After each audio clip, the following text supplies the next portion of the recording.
A bitter wind swept through the winter-barren woods of Hartwell, Massachusetts. On the evening of December 14th, 1879, the snow hadn't yet fallen, but the earth was already dead beneath a thick frost, and the air carried the taste of iron and incense. At the station platform, abandoned, except for an old oil lamp swaying in the cold, stood a figure draped in black. Sister Marianne Del Rosa.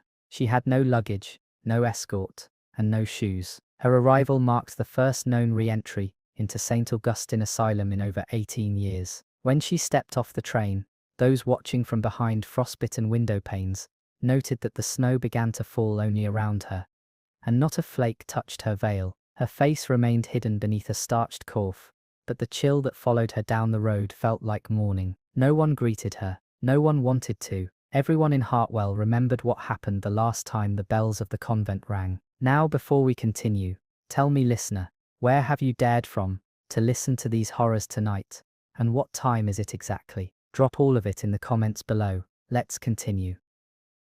St. Augustine was not simply an asylum, it was a cloistered convent, built atop a desecrated graveyard, once belonging to the Algonquin people. The church had claimed the land in 1803, promising sanctuary and healing, but whispers circulated that the nuns who arrived then did not wear habits in the traditional sense. They dressed in woven hair and blackened muslin, and they never unveiled their faces, not once. By 1844, patients began disappearing. By 1852, entire families who visited never returned. The doors were finally shut in 1861 after a fire swept through the West Wing. The cause was never found, though investigators described finding walls scrawled with symbols that matched no known liturgical script. When Sister Marianne arrived with no word, no letters, and no approval from the diocese, the town's elders grew fearful. And when she unlocked the gates with a key that no longer existed, one everyone thought had melted in the fire, rumors took root. Rumors that she had never left,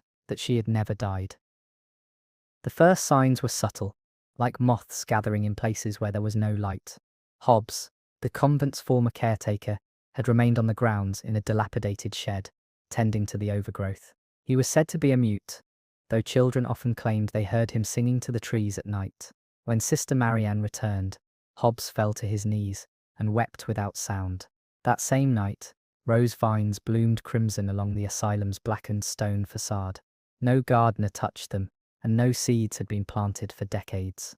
At dawn, the town's cats gathered at the convent gates, yowling in unison before vanishing into the woods. An old woman named Mrs. Fenwick, who had long suffered dementia, suddenly rose from her chair at the local clinic and said clearly, "She's brought the veil back." She died 10 minutes later, blood leaking from her ears, her pulse singing an odd rhythm no physician could explain.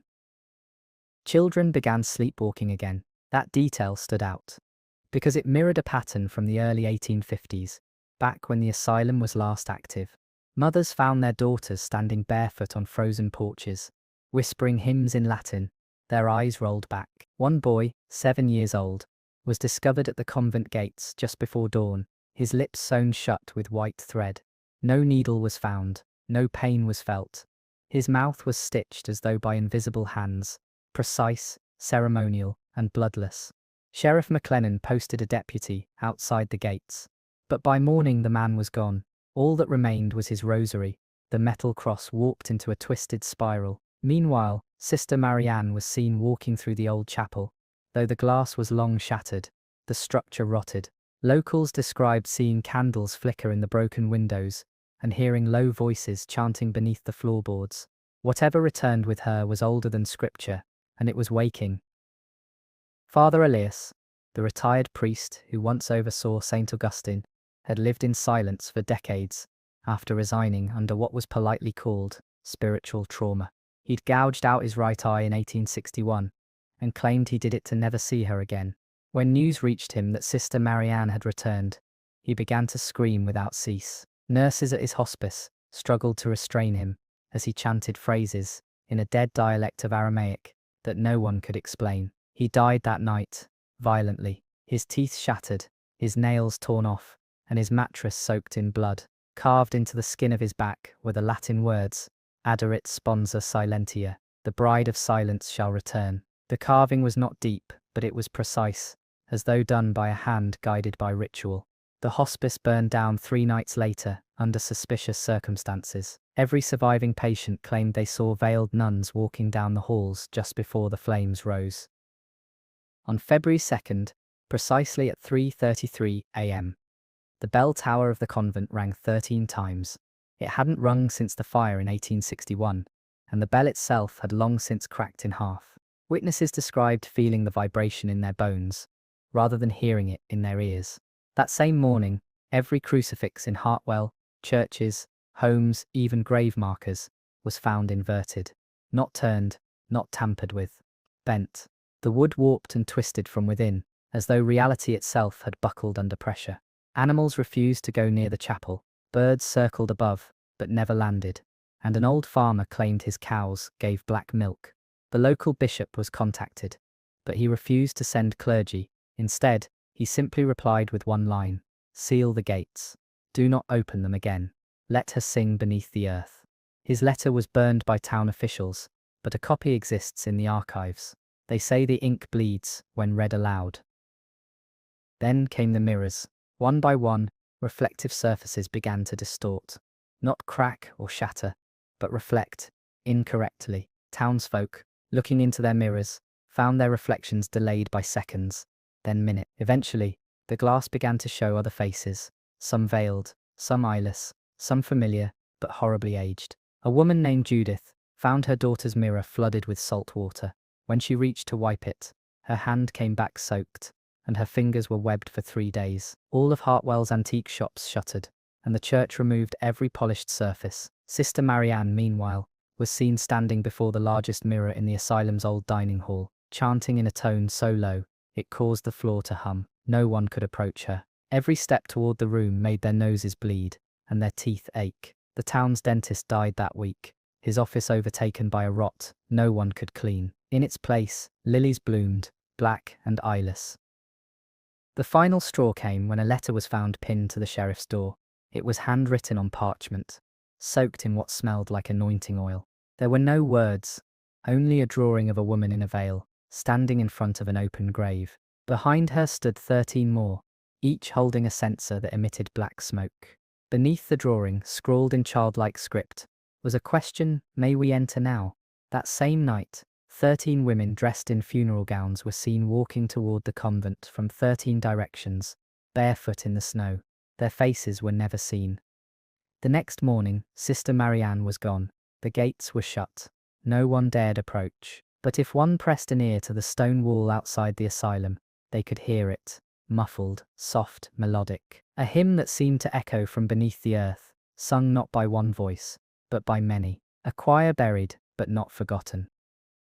By early March of 1880, Dr. Edwin Kroll, a renowned musicologist from New York, arrived in Hartwell after receiving a mysterious wax cylinder labeled simply S.A. Choir, 1903. The date troubled him. The convent had supposedly been abandoned by then. Curious and cautious, he brought it to life using a modified Edison phonograph. What he heard defied natural composition. The first few seconds were standard Gregorian tones, though slightly off-tempo. But then the voices multiplied, dozens, perhaps hundreds, layered in chaotic harmony, ascending in a pattern that bent musical theory. Some voices hummed backward, some too low or high for human registers. Embedded deep in the audio was what Kroll swore was a woman whispering the names of towns, each followed by the sound of slow, wet sobbing. He played it once in town, then fled for the convent. The next morning, his belongings remained untouched in his hotel room, but his phonograph continued turning,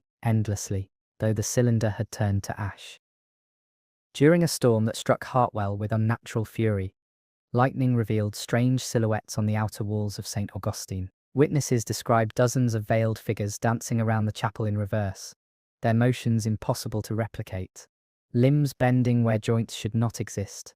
That same night, a crew of workers tasked with restoring the western cloister broke through a false wall. Behind it was a narrow stairwell spiraling downward, hewn from bedrock and lined with melted wax figures in the shape of kneeling nuns. At the base lay a room no larger than a confessional. There, on a pedestal of human vertebrae, rested a hymnal bound in white leather and stitched together with crimson thread. The pages were blank, yet those who stood near it claimed to hear humming, low and pregnant with grief. When one worker touched it, he fell unconscious. When he awoke, his voice was gone, but his breath forever smelled of frankincense and rot.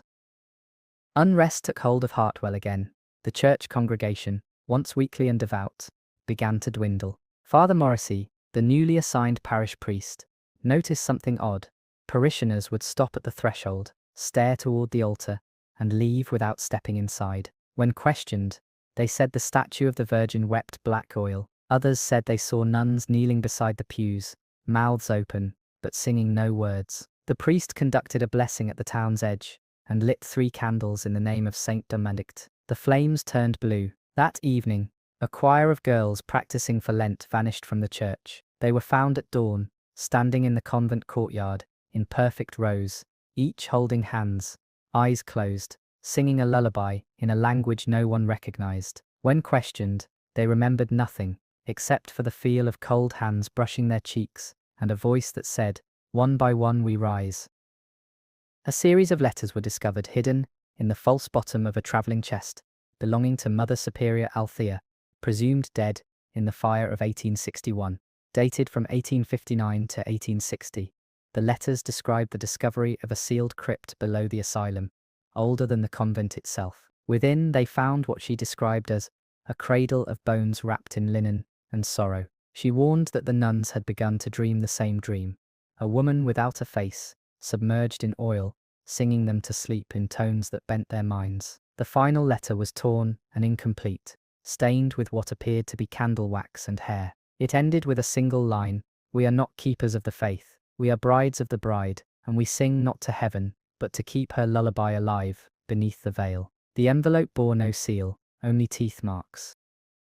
The town's doctor, Abraham Fells, documented the spread of a strange illness he called veil fever. Victims displayed symptoms not aligned with any known disease: shallow breathing during daylight, yet intense vocalizations during sleep. Those afflicted were found humming softly, clawing at walls, and asking to be permitted to kneel. One woman awoke in a fit, declaring she had seen a nun remove her veil, only to reveal another veil beneath, and another, until finally there was no face, only a mouth of song. She gouged out her ears with a sewing needle, and died whispering the same phrase: "The veil sings." Dr. Fells attempted to contact the state asylum in Boston for help, but the telegram he sent was returned unopened, the message blackened and unreadable. After the 11th patient died, he locked himself inside his study, surrounded by open hymnals and dozens of dead moths. He was never seen again.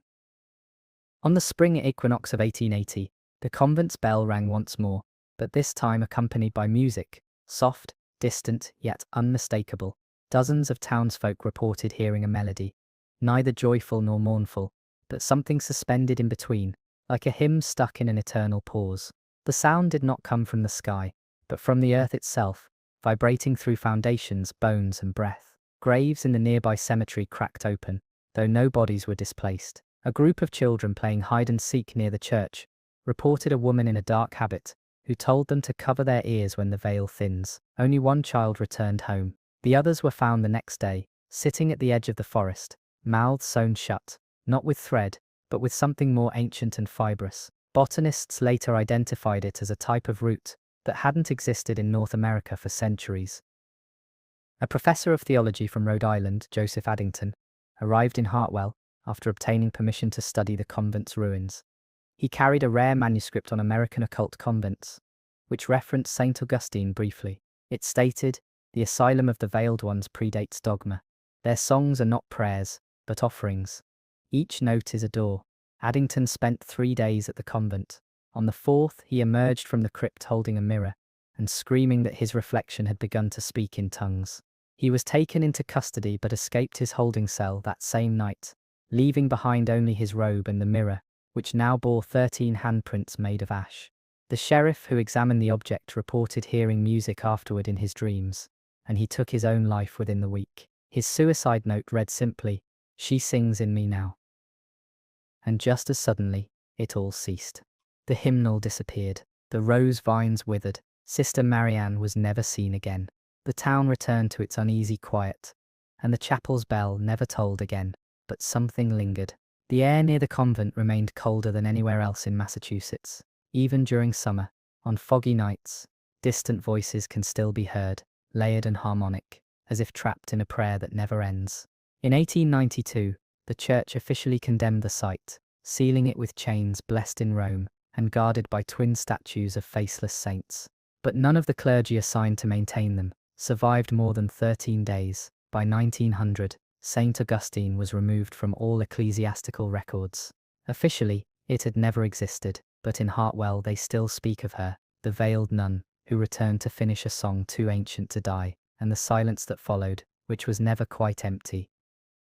In the year 1901, a peculiar silence had once again taken hold of Hartwell. The townsfolk spoke little of the convent, and when they did, it was always in whispers, and with the preface that what happened there should remain buried, by history, by fear, and most certainly by faith.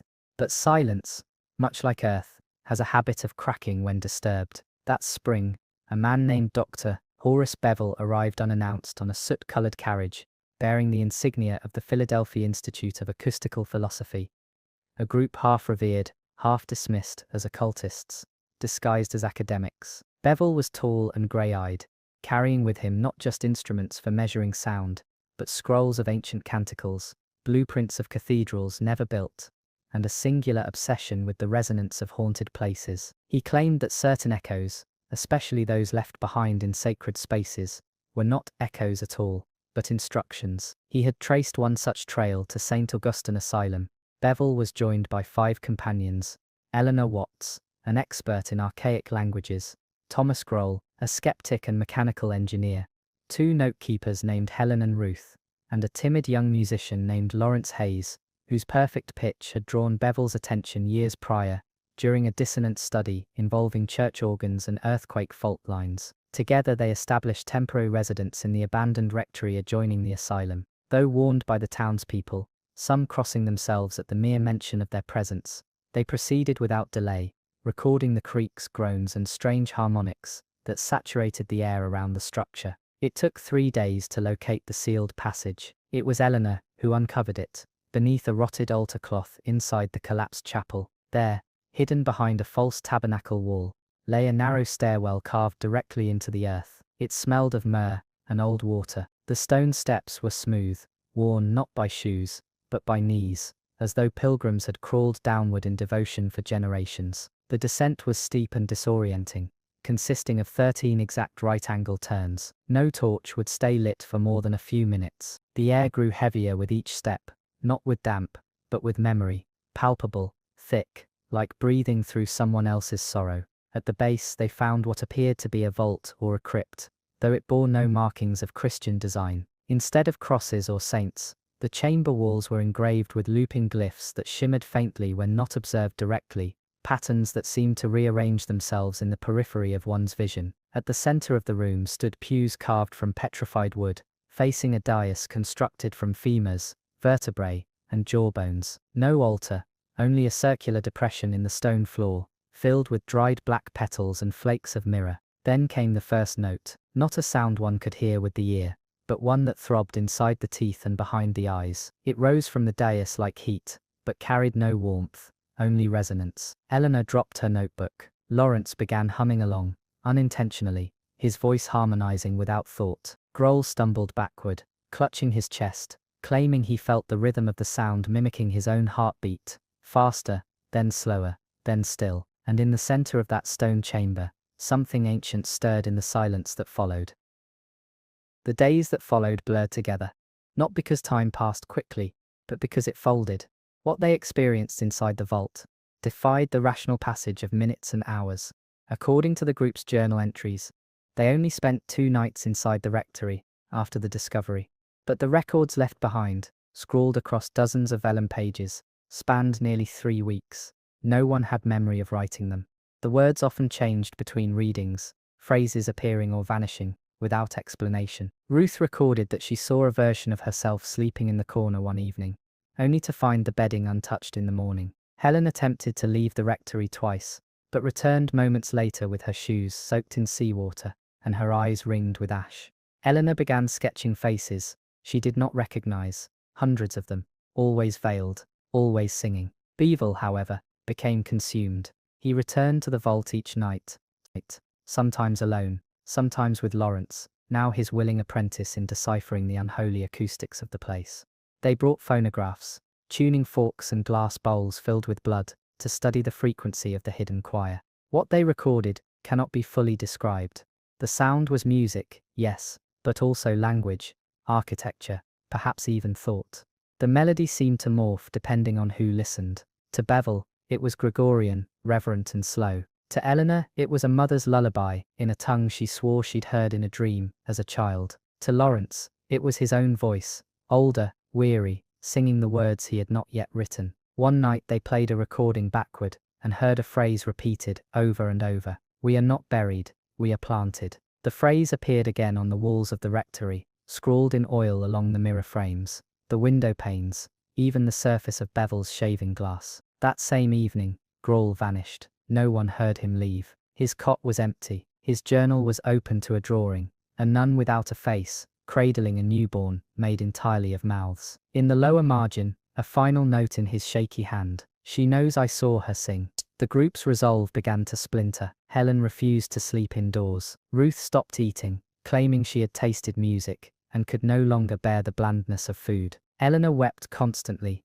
and only in the pattern of the hymn they'd recorded. Lawrence suffered nosebleeds and migraines, but refused to leave Bevel's side. He insisted that the hymn was trying to remember itself, and that he was part of its memory. One night, Lawrence played a melody on a portable harmonium that he claimed came to him in sleep. When he finished, a section of the stone wall in the vault peeled away, revealing another door, black, veiled in chains that melted upon touch. Beyond it, the air pulsed with what Bevel would later call a presence of unfinished worship.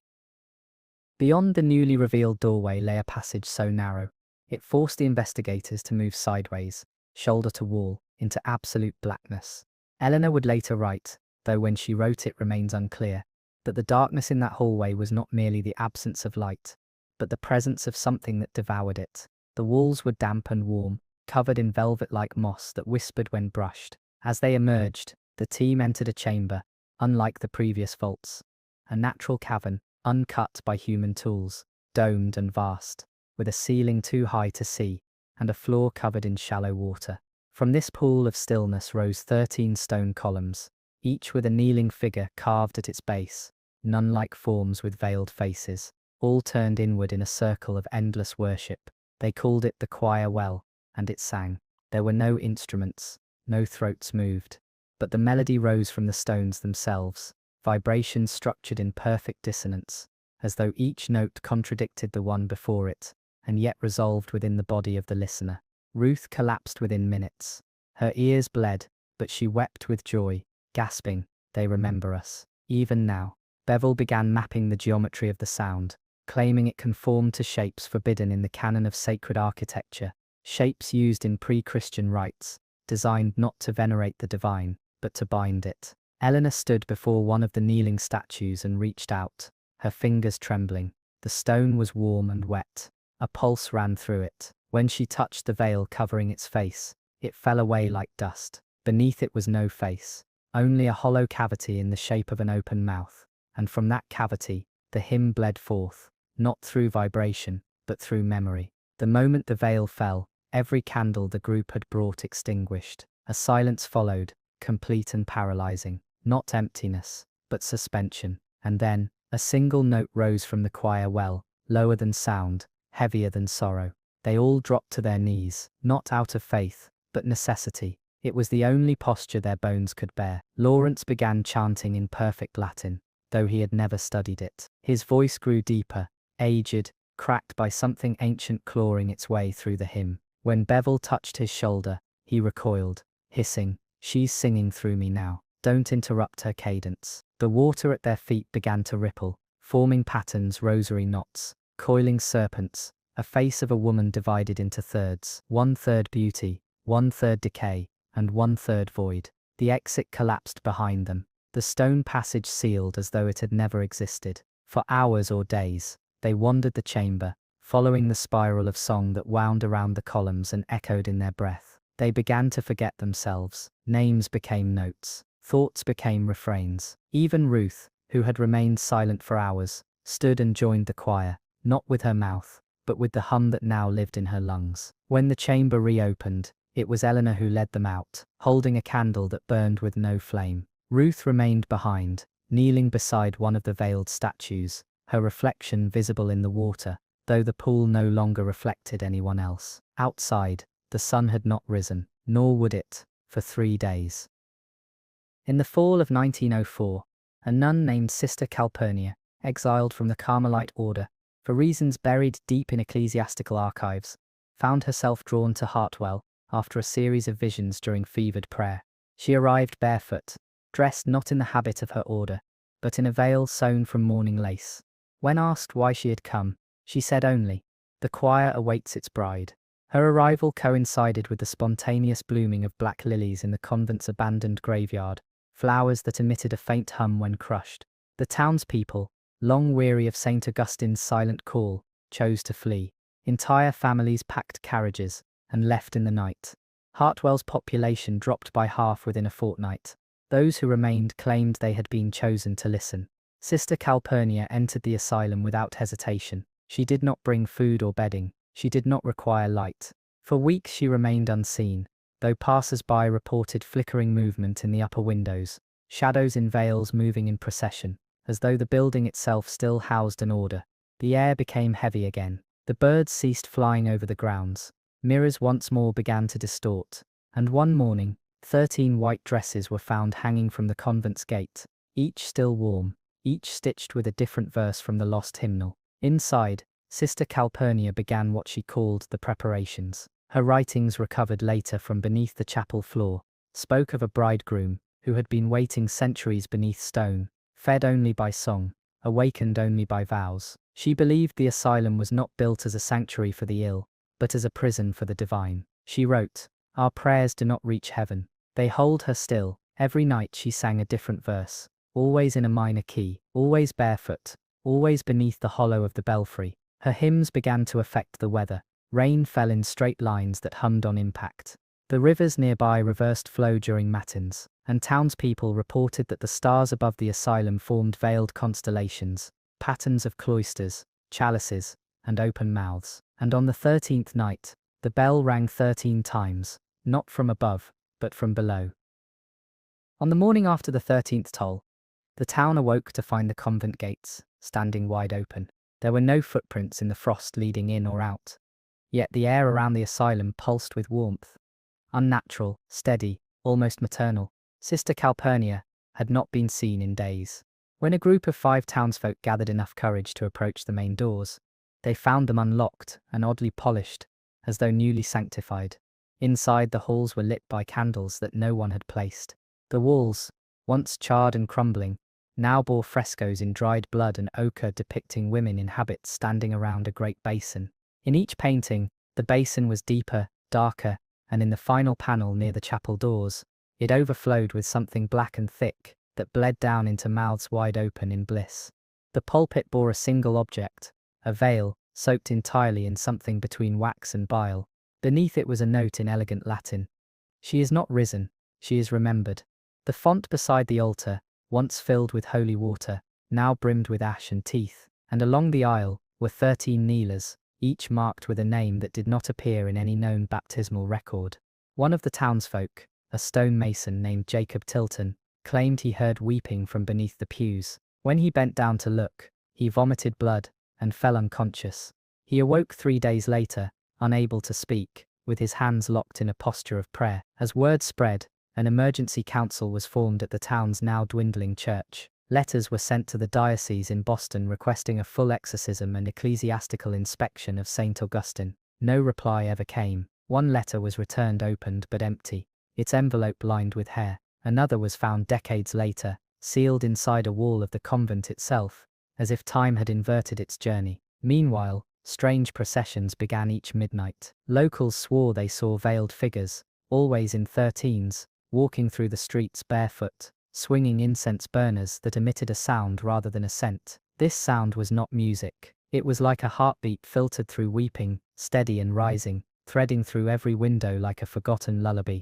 Children began to wake screaming but could not say why. A midwife found her newborns humming instead of crying. And still, no one could find Sister Calpurnia. Her cell, when opened, was immaculate, lined with feathers, rosaries, and 13 burned candles, their wicks still warm. In the corner sat a music box, unmarked, playing a tune that did not loop. It played for 17 days before finally falling silent. The townspeople knew then that something was being completed, not summoned. On the first Sunday after the music box ceased, a blizzard struck Hartwell. Though no other region in Massachusetts reported snowfall, the sky blackened in daylight, and the wind carried with it voices, not just cries but harmonies, soft, layered choral hums that rolled down from the hills and saturated the homes below. Doors refused to close, locks turned on their own. Crucifixes cracked in half at precise intervals, 13 per hour, by one man's count. The convent lit up that evening, every window glowing from within, despite the building having no electricity. The church's bell tower crumbled at midnight, stones falling in the shape of an open eye. And just before dawn, a new voice joined the wind. It was Sister Calpurnia. She sang not with joy or grief, but with an authority that bent the air itself. Her voice rippled through the wood and bone of every listener. No one questioned it was her. They simply knew. One old man, who had served as altar boy at the convent as a child, took a knife and carved open his chest, exposing his heart. On it, etched by some unseen force, was a hymn in ancient Greek, impossible for anyone to read, but which caused uncontrollable tears in all who saw it. The old man lived for 13 minutes after the carving, then collapsed, smiling. The remaining townspeople attempted to consecrate the land. Salt was poured, ash was spread, psalms were read backwards, but all such efforts were met with the same end. The moment anyone uttered the name of Christ within 100 paces of the convent, a low hum would rise from beneath the ground, and their tongues would seize. 3 people bit theirs off completely. Another was found kneeling before the chapel, dead, with his teeth arranged in the shape of a rosary on the floor beside him. And then, silence. On the 13th night, the light inside the asylum dimmed. A final chorus rang out, 13 chords rising in sequence. Every mirror in Hartwell shattered at the final note. The next morning, the convent was sealed shut again. The gates bound in chains made not of metal, but of braided rosaries, hair and ash. Inside no bodies were ever found. But from time to time, travelers still claim they see veiled brides dancing behind the chapel windows, moving in perfect silence, their feet never touching the floor. In the spring of 1928, the small rural town of Mercy Hill, nestled between the Mississippi pines and forgotten by cartographers, received an unexpected visitor. Her name was Sister Vivienne Mercy, an elderly woman whose face bore deep creases of time, but whose posture stood unnaturally tall. She arrived by riverboat, carrying no luggage, but wearing a crimson-stitched scapular and a rosary that, by some accounts, hung to her ankles and clinked like bone when she walked. She claimed no parish and belonged to no known order, yet she spoke fluent Latin, Greek, Aramaic, and something else. Something one of the townsfolk described as scripture that smells like burnt feathers. Sister Vivienne made her way directly to the ruins of an old convent, just outside town, once called the House of Divine Wounds, but abandoned since 1870, after a scandal involving unmarked graves and the disappearance of an entire cloister of young postulants. The building had since been reclaimed by vines and vermin, its floorboards rotted, its pews moss-choked and crumbling. But the moment Sister Vivienne passed through the broken threshold, the vines shriveled to ash, and the doors closed behind her, as if remembering a ritual long dormant. By evening, candles could be seen flickering behind stained glass windows once shattered, and an organ, long stripped of pipes, played a low, droning chord that vibrated through the town's bones. Dogs howled, infants screamed, and 13 women in town, all named after saints, collapsed into fits of involuntary prayer. By the second week, the townspeople began to hear songs, not sung by any choir, but carried on the wind in disharmonic cadence, as though a hymn had been broken apart and reassembled by a child's hand. The lyrics, if they could be called that, described visions of rivers filled with teeth, lambs born blind but weeping blood, and a bride in white who swallowed the moon. The mayor attempted to investigate the building, but returned with cataracts so severe he went blind by sundown. He died 13 days later, with a psalm etched into the inside of his eyelids. The coroner, upon seeing it, immediately resigned. Local folklore tells of a secret prayer hidden in the convent's foundation, a blood psalm never recorded, only sung, only heard by those whose hearts had been hollowed by grief. According to an elderly blacksmith, whose father once worked the iron railings for the original convent, the land itself was once used for burials of imperfect brides, nuns who had broken their vows of silence by uttering their true names aloud. It was said that the ground never took their bodies fully, that at night the earth would retch and push bones to the surface. The nuns were reburied without ceremony,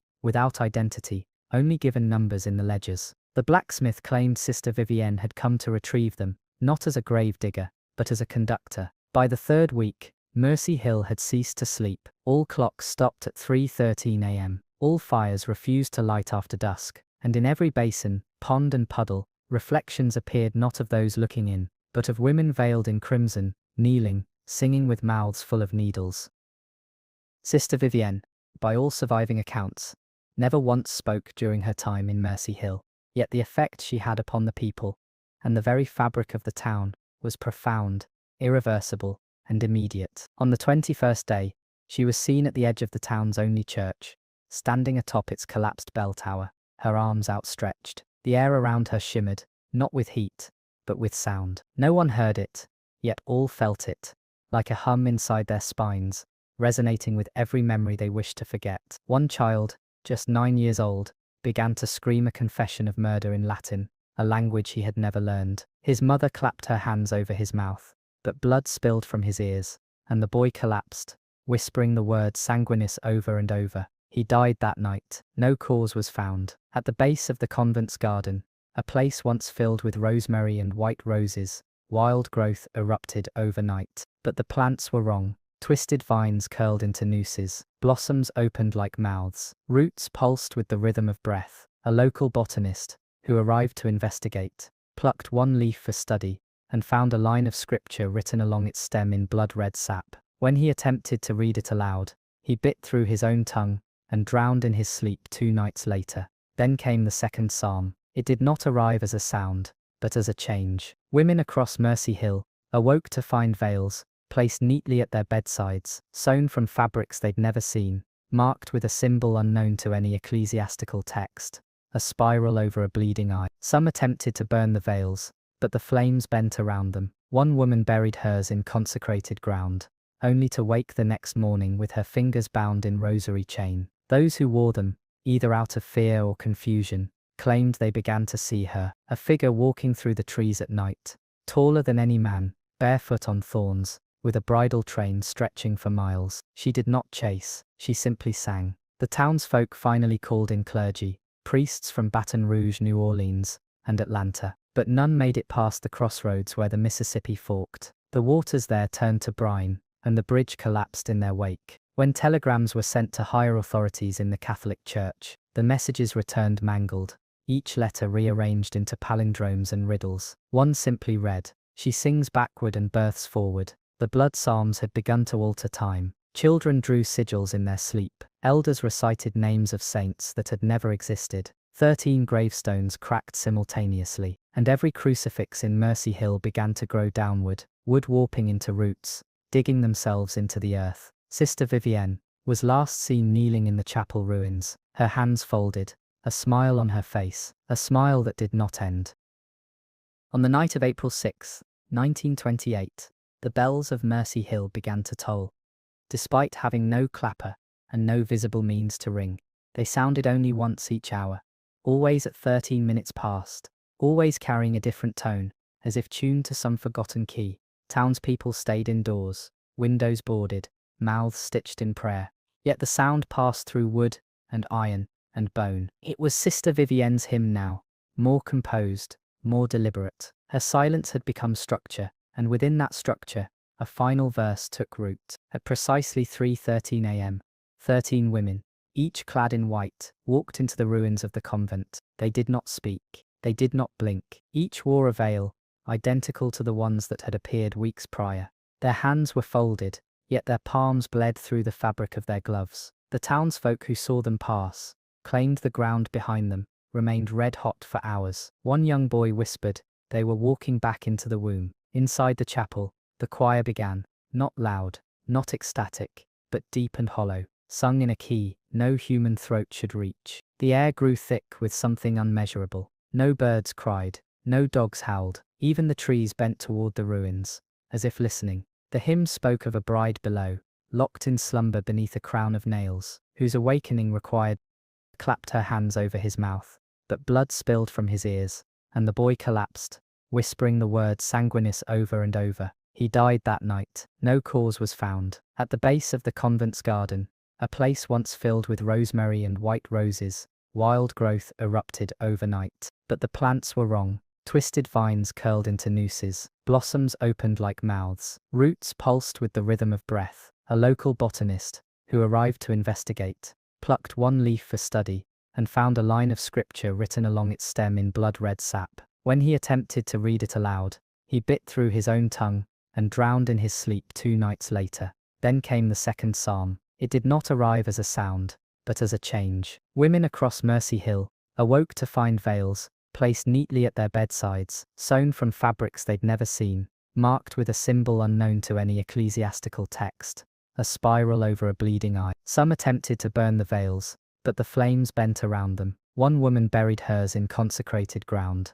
only to wake the next morning with her fingers bound in rosary chain. Those who wore them, either out of fear or confusion, claimed they began to see her, a figure walking through the trees at night, taller than any man, barefoot on thorns, with a bridal train stretching for miles. She did not chase, she simply sang. The townsfolk finally called in clergy, priests from Baton Rouge, New Orleans, and Atlanta, but none made it past the crossroads where the Mississippi forked. The waters there turned to brine, and the bridge collapsed in their wake. When telegrams were sent to higher authorities in the Catholic Church, the messages returned mangled, each letter rearranged into palindromes and riddles. One simply read, "She sings backward and births forward." The blood psalms had begun to alter time. Children drew sigils in their sleep. Elders recited names of saints that had never existed. 13 gravestones cracked simultaneously, and every crucifix in Mercy Hill began to grow downward, wood warping into roots, digging themselves into the earth. Sister Vivienne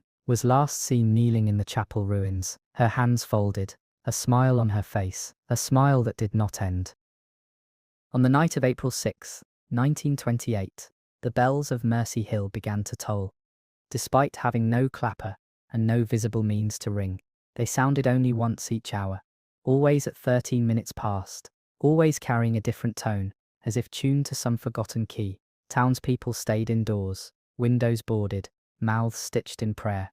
Yet the sound passed through wood and iron and bone. It was Sister Vivienne's hymn now, more composed, more deliberate. Her silence had become structure, and within that structure, a final verse took root. At precisely 3:13 a.m., 13 women, each clad in white, walked into the ruins of the convent. They did not speak. They did not blink. Each wore a veil, identical to the ones that had appeared weeks prior. Their hands were folded, yet their palms bled through the fabric of their gloves. The townsfolk who saw them pass claimed the ground behind them remained red-hot for hours. One young boy whispered they were walking back into the womb. Inside the chapel, the choir began, not loud, not ecstatic, but deep and hollow, sung in a key no human throat should reach. The air grew thick with something unmeasurable. No birds cried, no dogs howled, even the trees bent toward the ruins, as if listening. The hymn spoke of a bride below, locked in slumber beneath a crown of nails, whose awakening required no blood sacrifice, but remembrance. Each woman took a place along the inner circle of the nave, forming a living sigil. In the center sat Sister Vivienne, veiled fully now, her hands outstretched over an open book with no pages, just threads, woven like a living thing. From this she sang, and then they wept. Tears fell, not from eyes, but from the walls, thick, red, sweet with incense. They dripped down the altar, through the cracks in the floorboards, into the soil beneath. In that moment, every mirror in Mercy Hill turned black.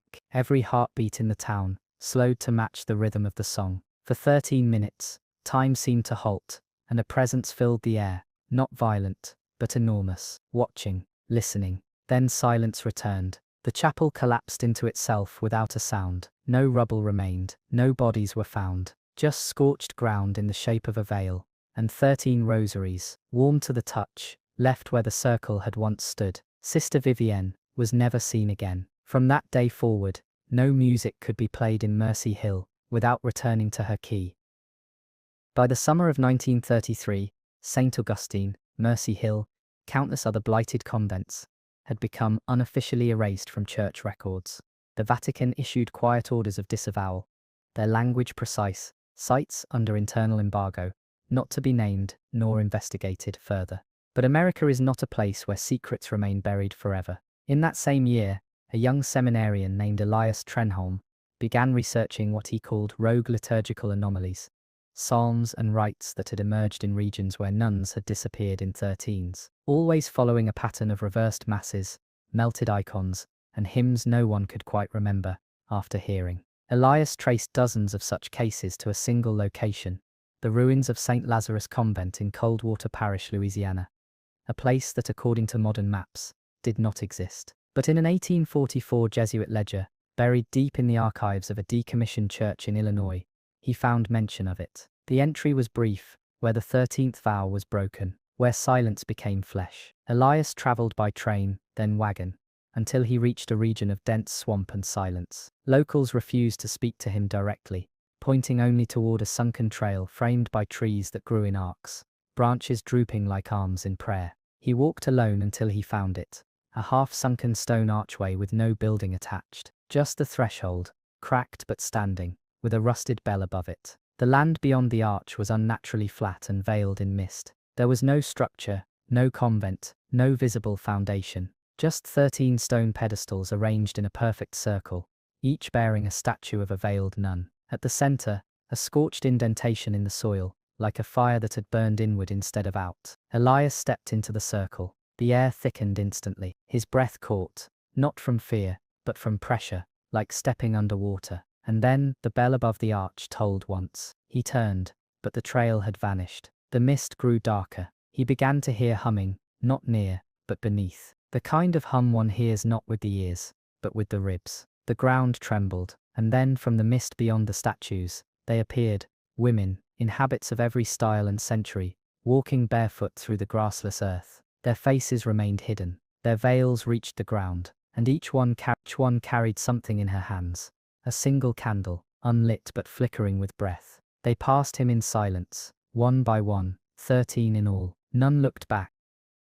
Elias Trenholm stood paralyzed, as the 13 veiled figures passed, their movements both reverent and impossibly synchronized.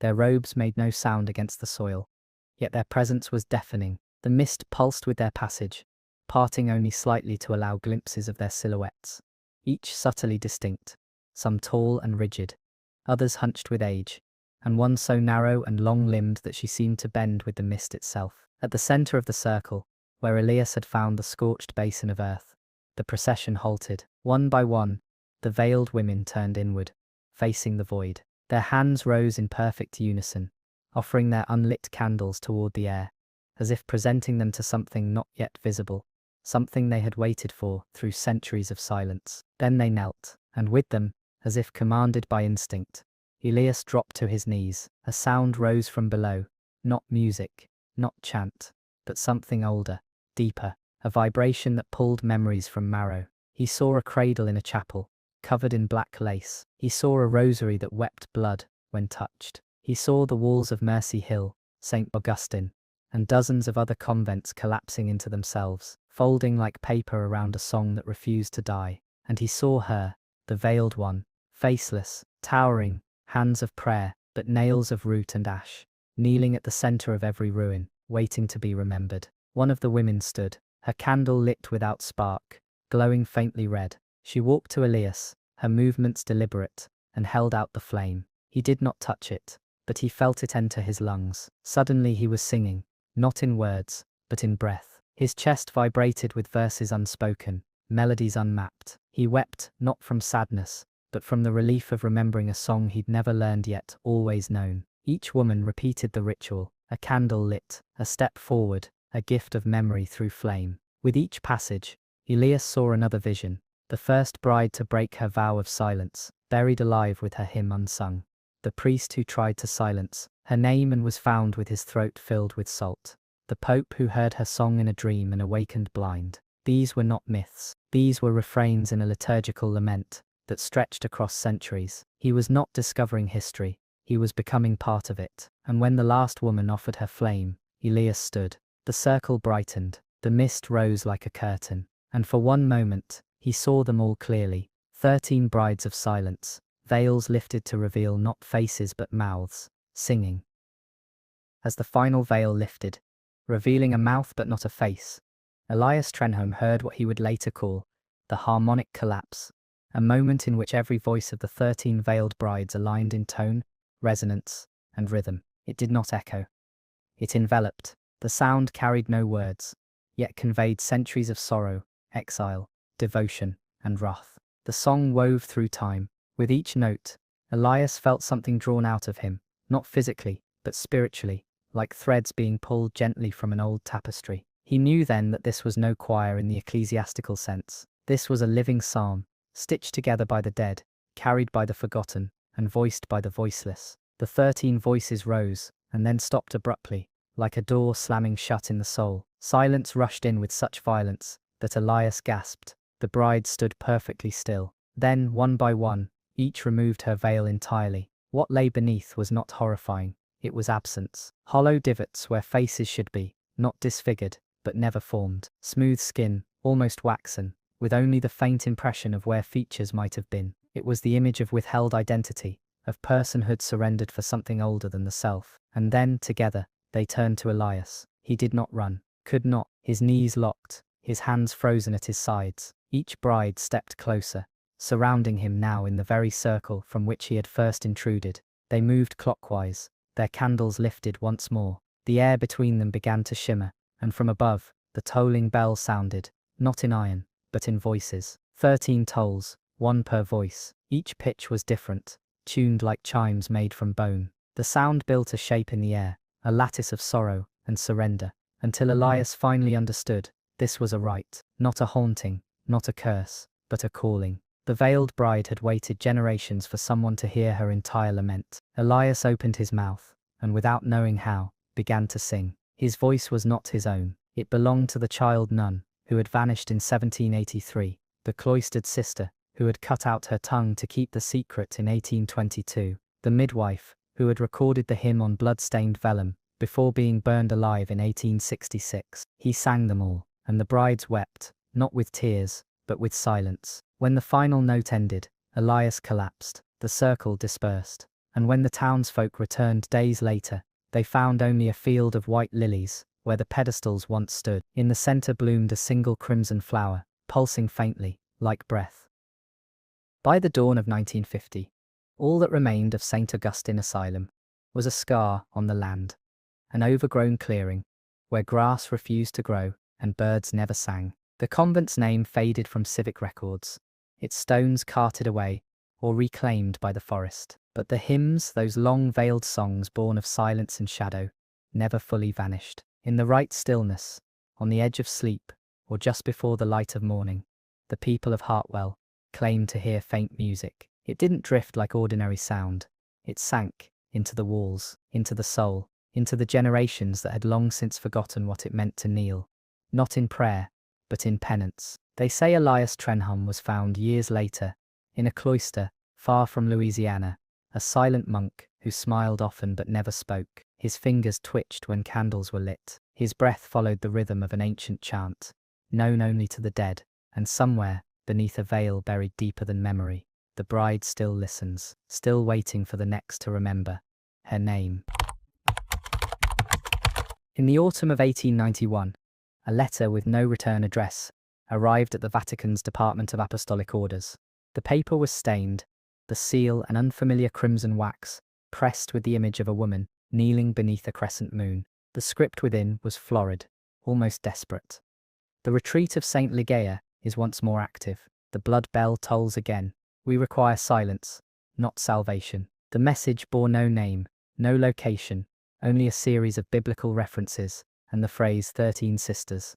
One vow broken. Weeks, the document passed from one cleric to another, none willing to take action. That is, until Father Aurelian Masson, a Jesuit archivist, known for his interest in condemned orders, traced the letter's biblical allusions to a long-disbanded convent, hidden in the Cumberland forests of Pennsylvania. The cloister had once been known as the Retreat of St. Ligeia, a name absent from any canonized registry, though oral traditions of the 1700s referred to her as the patroness of unraveling tongues. Built in 1797, by a French order fleeing theological charges in Marseille, the convent was constructed atop a limestone hill, riddled with natural caverns. The last recorded presence of life there was in 1854, when the groundskeeper fled in madness, after claiming he had seen the nuns walk backward through fire without burning. Since then the land had remained untouched, avoided even by hunters and surveyors. Father Masson arrived in late October. The trees were brittle, the air damp, and the sun seemed to set too early, as if repelled by the retreat's presence. The building itself loomed in the distance, a Gothic silhouette of spires and arches, overrun by ivy so dark it appeared black. The iron gate had rusted through, yet creaked open as he approached, despite there being no wind. Above the doorframe, carved in Latin, were the words "She prays through silence, she bleeds through vows." Masson felt it instantly, not fear, but weight, a pressure in the lungs, like inhaling confession. The interior of St. Ligeia's retreat was somehow intact, though time had taken its toll. Dust hung like suspended ash in every room. Stained glass windows bore strange revisions. Biblical scenes altered subtly, but disturbingly. The Madonna in one panel held not a child, but a chalice filled with tongues. Another depicted Saint Cecilia, patroness of music, her throat uncut but sewn shut, her harp strings replaced with veins. The entire western corridor had collapsed, revealing the hill's limestone veins, twisted like roots of a buried tree. And yet, candles flickered in sconces, faint trails of incense lingered, and hymnal pages littered the ground, each covered in red ink, not blood, but something thicker, glossier, almost lacquered. Masson proceeded with caution, recording every step in his leather-bound field diary.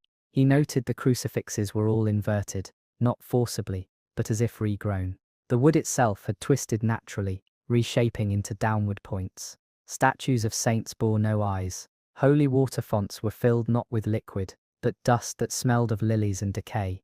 But most unsettling of all were the 13 wooden chairs arranged in the chapel, each facing away from the altar, each with a black habit folded neatly upon it. Then from somewhere deep within the convent, a bell rang. One toll, hollow, wet, and Masson knew, with a certainty that seized his spine, that he was not alone.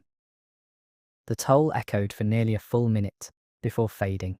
Father Masson moved toward its origin, lantern raised, past peeling frescoes of veiled figures, whose faces seemed to shift with the flicker of light. He descended into what had once been a crypt, though the dead had long since been exhumed or stolen. Instead, the walls were now lined with mirrors, each blackened at the center, framed in rosary beads fused by heat. In the center of the room stood a pulpit, carved from bone-white stone, its top polished like a basin. In it rested a single crimson habit, soaked and still dripping. The drops made no sound when they fell. Etched into the stone beneath it were 13 names, none sainted, none remembered. He reached out, fingertips brushing the edge of the habit. The moment he touched it, his ears began to ring, not from pain, but from song, a whispering chorus. No words, just breath. Masson staggered back as a presence passed behind him, unseen but immense. He turned. The crypt was empty, and yet, in the mirror nearest the pulpit, he saw the faint outline of a veiled figure standing behind him, unmoving. He turned again, no one, but the figure remained in the glass. Its mouth opened slowly, stretching past natural limits, revealing rows of teeth made entirely of rosary beads. And then it sang, not aloud, but through the glass itself. Masson felt the sound in his chest. His lantern dimmed. The mirrors flickered like candlelight. And then, as suddenly as it began, the figure vanished. Only his reflection remained, and in it, he now wore a crimson habit. He reached for his collar, but found it replaced with twisted ribbon stitched into his skin. On the pulpit, the once dripping garment was gone. It had been accepted, and Masson, without meaning to, began to hum. The humming crept up from his throat without instruction, as if drawn out by force. The melody was unfamiliar, dissonant, yet it flowed with ancient precision, as though rehearsed across lifetimes. Father Masson attempted to silence himself, clutching his own jaw, but the sound refused to stop. His hands trembled, his eyes watered. It was not possession, it was participation. He stumbled from the crypt, breath heavy, ears ringing with phantom harmonies. As he reached the upper hallway, the convent had changed. Where once there were empty pews and broken walls, now stood rows of candles, all freshly lit, casting moving shadows of kneeling figures, veiled women, dozens of them. Though when he blinked, they were gone. Only their scents lingered: frankincense, iron, old myrrh. At the far end of the corridor, the bell tolled once more, and again no vibrations, only stillness. He wasn't entering the convent. He was descending into a psalm built from silence. Masson